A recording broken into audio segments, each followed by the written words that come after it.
বৌমা। জি বাবা। ওই নিচে একটা অসহায় মহিলা আইছে।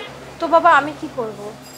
মানে বলছিলাম যে তুমি যদি তারে কয়টা টাকা দান করতে তাহলে তার একটু উপকার হতো।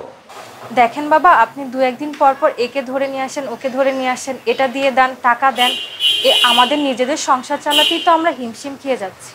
বৌমা, দান করলে কখনো কমে না, বরং আল্লাহর রহমত নাজিল হয়, সংসারে বরকত বাড়ে। এসব কথায় তো আর সংসার চলে না। আপনার ছেলের এক হাতের ইনকাম, এভাবে করলে তো আর চলবে না। না, বলছিলাম যে যদি কিছু পারো দিলে তার খুব উপকার হতো, খুবই অসহায়। এভাবে দান করতে থাকলে একদিন আমাদেরই ভিক্ষা করতে হবে। না না বৌমা, এ কথা বলো না, না দিলে না দাও। আচ্ছা বাবা, ঠিক আছে, দেখি আমি কি করতে পারি। আর হ্যাঁ বাবা, এরপর থেকে আমি আর কাউকে কোনো কিছু দিতে পারবো না। ঠিক আছে, তুমি আসো।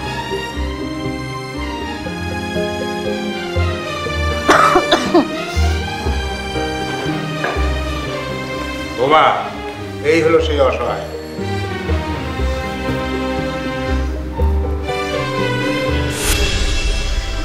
আপনি? আরে মা, সাইমা। বৌমা, তুমি তারে আগে থেকেই চেনো নাকি? না মানে বাবা, না না, আমারই মনে হয় ভুল হয়েছে। বৌমা, আত্মীয় গরিব হইলে সে গরিব আত্মীয়রে অস্বীকার করা ঠিক না। নিজের আত্মীয়কে যে আত্মীয় হিসাবে ছিন্ন করে দেয়, হাদিসে কিন্তু আছে তার বেহেশতে জায়গা হয় না। উনি তো আমার আম্মার চাচাতো বোন, কিন্তু ওনার অবস্থা তো খুব ভালো ছিল।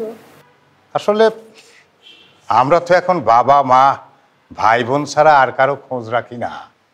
অথচ দেখো, নিজেদের নিকটতম আত্মীয়র মধ্যেই অনেকেই আছে গরিব, কেউ কারো খোঁজ রাখি না।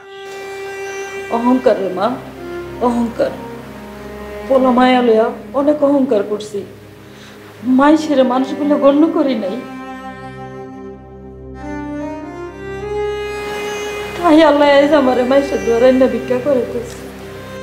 অহংকারই তো সব পতনের মূল।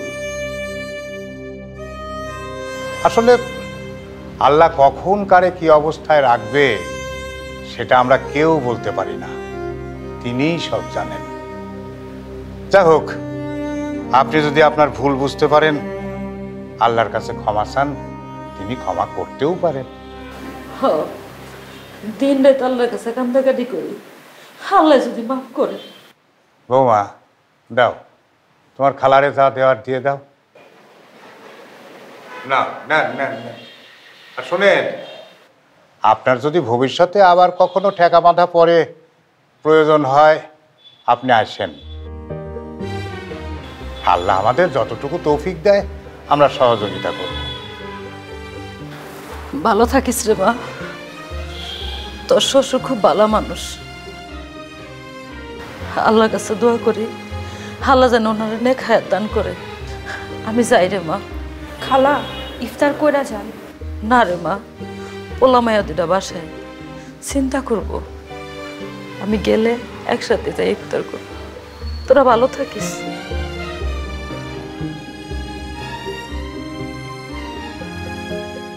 বৌমা,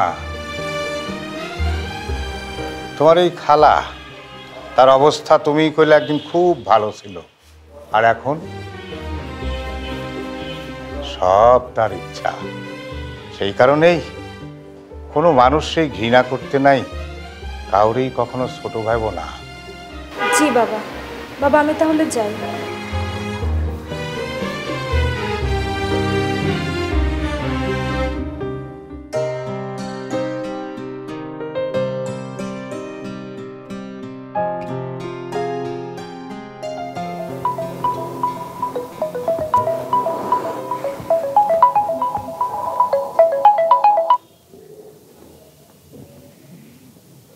হ্যালো।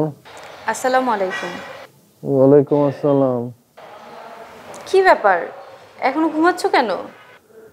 রোজা রেখে খুব কষ্ট হচ্ছে, কখন যে ইফতারের সময় হবে। ঘুমিয়ে আরামে সময় কাটালে রোজা রেখে লাভ কি? আর রোজা মানে তো শুধু না খেয়ে থাকা না। ঘুমিয়ে ঘুমিয়ে রোজা রাখলে তুমি ক্ষুধার্ত মানুষের যন্ত্রণা বুঝবা কি করে? ঘুমাবো না তো কি করব? ওই লোকের মতো রিক্সা চালাবো? তা তুমি পারবা না, বরং তুমি আল্লাহর ইবাদত তো করতে পারো ঘরে থেকে। নামাজ পড়তে পারো, কোরআন শরীফ পড়তে পারো, তসবিহ জিকির করতে পারো। আচ্ছা ঠিক আছে বাবা, পড়বো। এখন একটু ঘুমাই। একদমই না, এক্ষুনি ঘুম থেকে উঠো, উঠে আসরের নামাজ পড়ো। নামাজ পড়ে ইফতারের আগ পর্যন্ত তুমি কোরআন তেলাওয়াত করবা। আর এই রোজার মাসে তুমি এক খতম দিবা। আচ্ছা তুমি কি আমাকে একটু শান্তিতে থাকতে দিবা না? পৃথিবীর একমাত্র শান্তির পথই হলো ইসলাম, আর আমি তোমাকে শান্তির পথেই নিয়ে যাওয়ার চেষ্টা করছি। আচ্ছা ঠিক আছে বাবা, উঠতেছি। বাই। রাখো।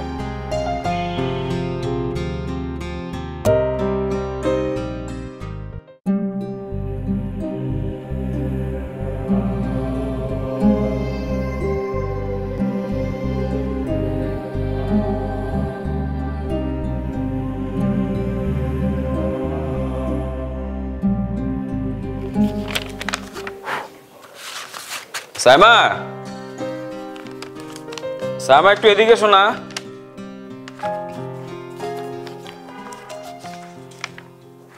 হ্যাঁ, ডাকতেছো কেন? এসছো? ডেকেছি একটা কারণে। আচ্ছা শোনো, ঈদের শপিং করার জন্য এই দুটো হচ্ছে আব্বা এবং আলিফকে দিবা, আর এখানে হচ্ছে তোমার আর সিয়ামেরটা, আর এটা হচ্ছে আমাদের সবার ফিতরার টাকা। তুমি তো দাও তোমার মতো হিসাব করে, কিন্তু তোমার আব্বা আর ভাই তো হিসাব করে খরচ করে না।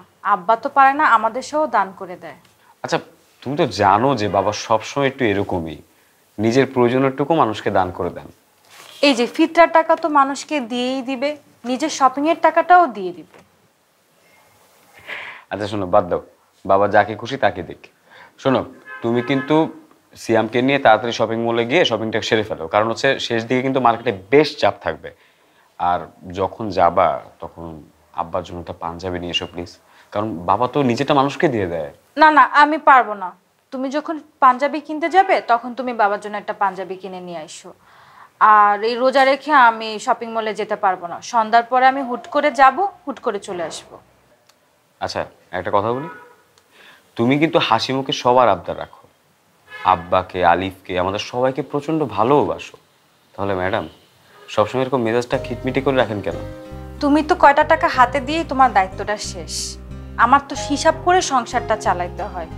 তোমাদের মতো হাত খোলা হলে শেষ পর্যন্ত না খেয়ে মরতে হবে। জি, এই জন্যই আমাদের সংসারে আপনি হচ্ছেন আল্লাহর বিশেষ রহমত। আলহামদুলিল্লাহ। হইছে, আর পাম দিতে হবে না। যাই, আমি এগুলো দিয়ে আসি।